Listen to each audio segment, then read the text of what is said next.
Hi guys, good morning. Dito mag-inspection ako sa nilagay namin na chicken net. Ito guys, oh, para hindi na makalusot yung yung ano namin, mga manok. Ayun oh, mga manok guys, oh. Ayan. Paikot-ikot na lang dito sa loob. Kasi may ano kasi dyan guys, meron kasing ano dyan, at nag-ano na sila, nagtanim na. So baka yung mga manok namin ay makapaminsala doon sa kabila, kaya ganun na nga ang pagbabakod namin guys.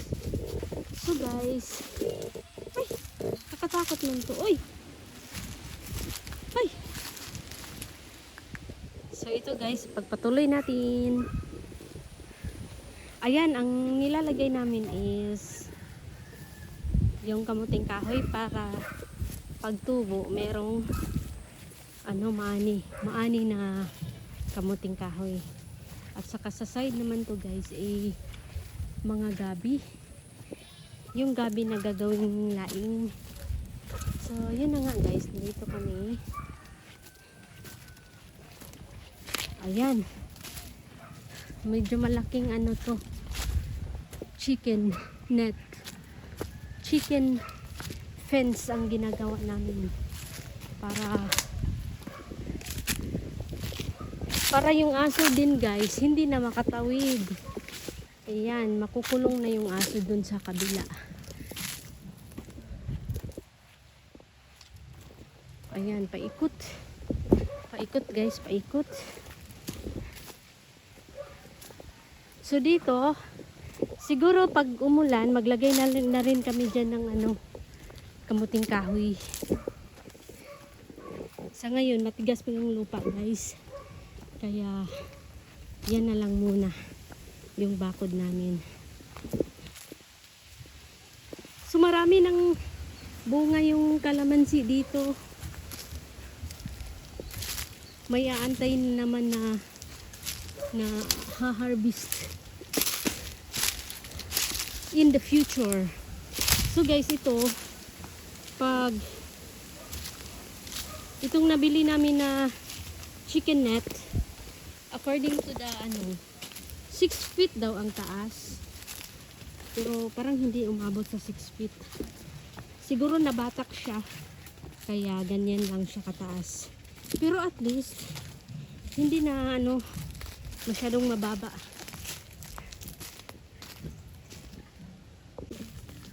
So ayun guys, yung bahay doon is malayo na. So hindi nakita yung bahay namin mula dito guys. So ganun kalawak yung napaloob sa aming chicken net. Ayan, pati yung mga kalamansi na yan. So dito naman sa pababa guys, ayan, napakalawak ito kasi ang naubos dito is 500 meters. So napaka na. At least yung manok namin hindi na makakaano yung aso, makakain ng sisiw. Ayan, may naka-slope dito guys. Ay. Ha, medyo malalim. Medyo malalim dito guys. Ayan.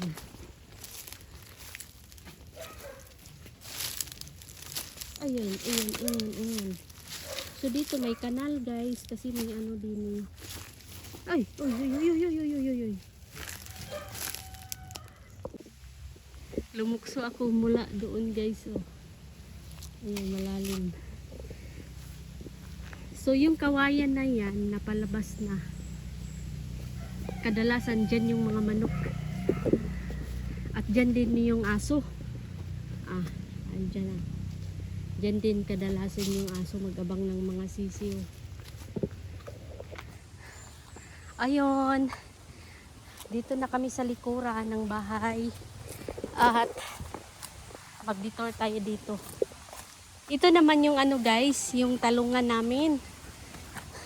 So laging napapanood mo ninyo sa ano sa previous vlogs, may pinakita akong ano dyan, talong. So yun guys, yung kabilang bakod nandoon, tapos dito yung kabila naman. So napakalawak talaga nung saklaw ng ano chicken net namin. So paikot na naman kami dito.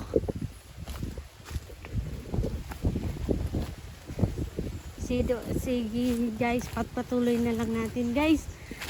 So dito yung ano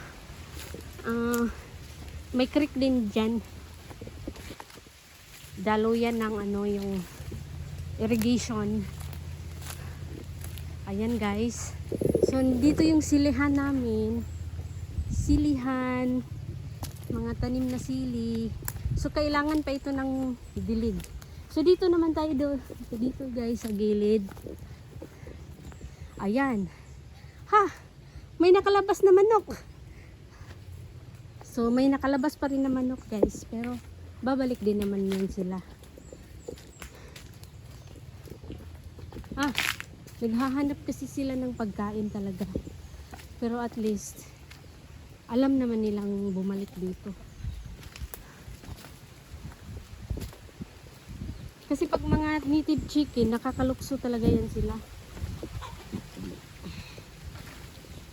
So sa kabila guys, may mga ano dyan, kapitbahay namin yung mga garden. So at least ayan, paikot na tayo din. So nilinis na, at least nalinis na rin dito guys. Oh, dati masukal kasi dito at nakakatakot sa may kung ano-anong mga ano wild animals. Ayan. So dito na kami may plano kami dito na mag-garden dito. So itong mga dahon hindi namin susunugin yan guys, kasi ilalagay namin sa garden. Ayan.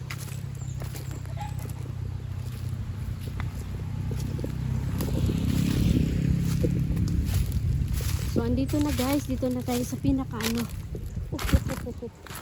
Ayan, papunta doon sa gate. So yung net nandito talaga sa naka-attach sa bakod dito sa front namin. So try nating ano, parang matrap na ako doon. So dito tayo sa looban.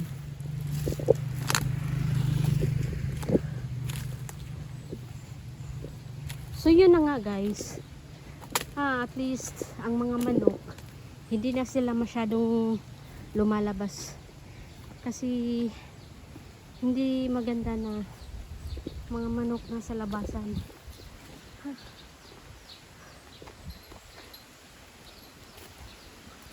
Ay. Ayan guys. So ayan guys, nakakatuwa, di ba?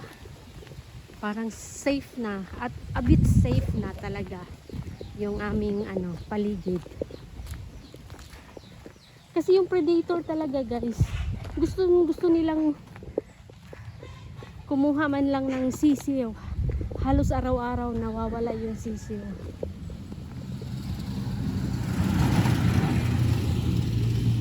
So ito na yung pinaka gate namin guys. Ayan guys. Ayan. Pinaka gate namin din. So pag lumabas, madali na lang bubuksan ito. Naka ano lang siya. Nakatali din sa gilid. Ayan. So ayan guys yung bahay. Ayan. So dito naman sa itong structure na to, yung sa ano na to, kapitbahay na to. Ayan guys. Pero may mga manok kami dyan sa nangingitlog dyan sa kabila. Dyan kasi sila komportable talaga mangitlog. Minsan doon nila gustong umitlog. So dito naman guys, itong saging na to ay nasa ano na to, sa loob ng aming bakod. Ayan, ito pala yung yung kahoy na natumba. Natumba noong medyo hindi naman sobrang natumba, pero tumagilid kahoy. Tumagilid yung kahoy na yan guys. Nung bagyong uwan. Malakas kasi yung uwan na yun talaga. Kunting linis-linis naman mamaya ang gagawin ko. Kasi ayan, sobrang mahangin kasi. Tingnan nyo guys, sobrang mahangin ang panahon. Simula kagabi, sobrang mahangin na. Ayan.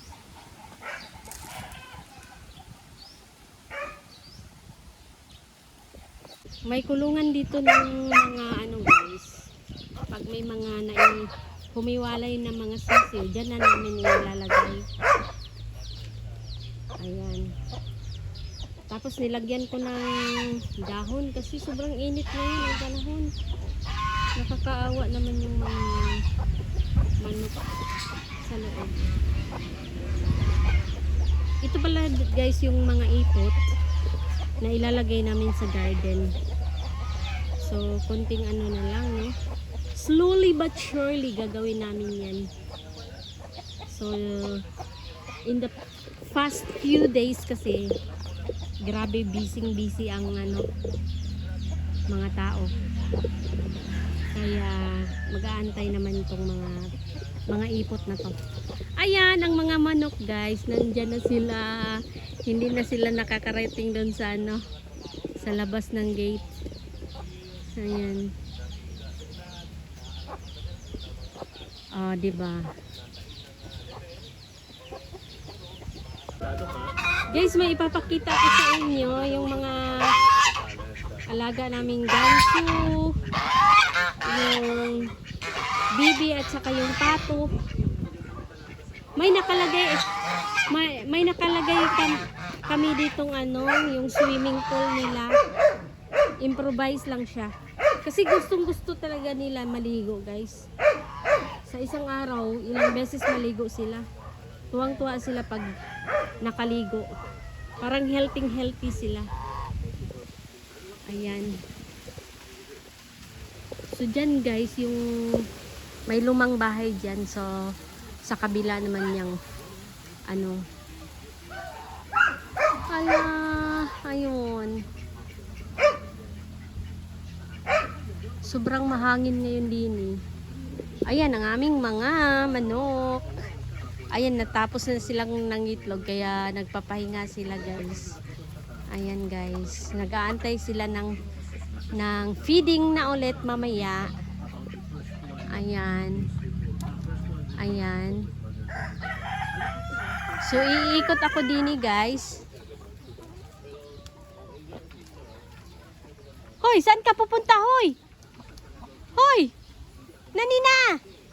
Nanina na!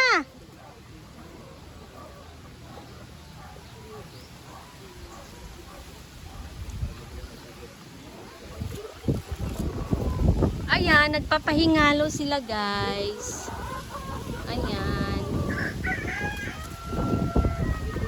Ayan. Nagpapahinga lang sila guys. Ayan guys. Ayan. Bait-bait yan ano. Bait-baitot.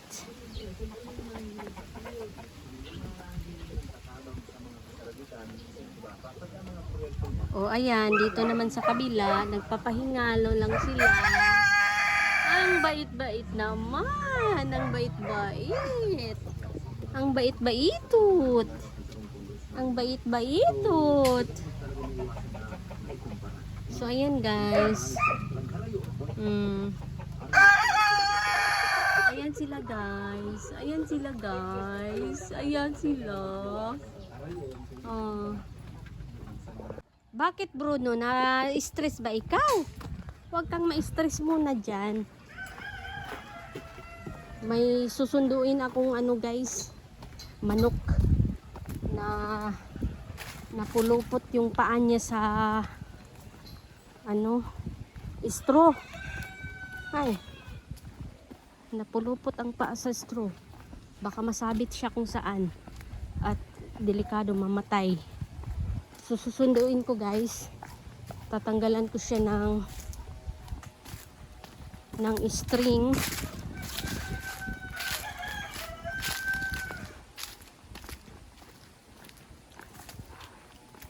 Halo.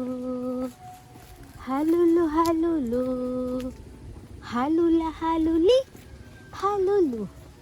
Halula haluli. Halulu. So, ayun guys, nahirapan na siyang ano guys, oh. Nangingingi, nguni, nguni, nguni, nguni. Nguni, nguni, nguni. Ayan, kawawa naman siya, oy. Kawawa. Ay, sus. Ay, sus. Huhulihin natin to guys. Tulungan nyo ako guys. Delikado sa sitwasyon niya. Baka ay masabit at maintunses.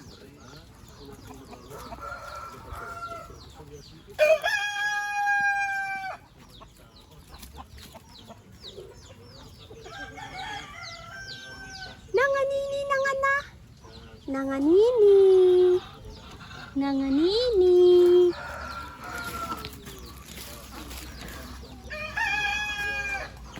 Magpahuli ka kasi. Ha? Magpahuli ka na kasi. Ha?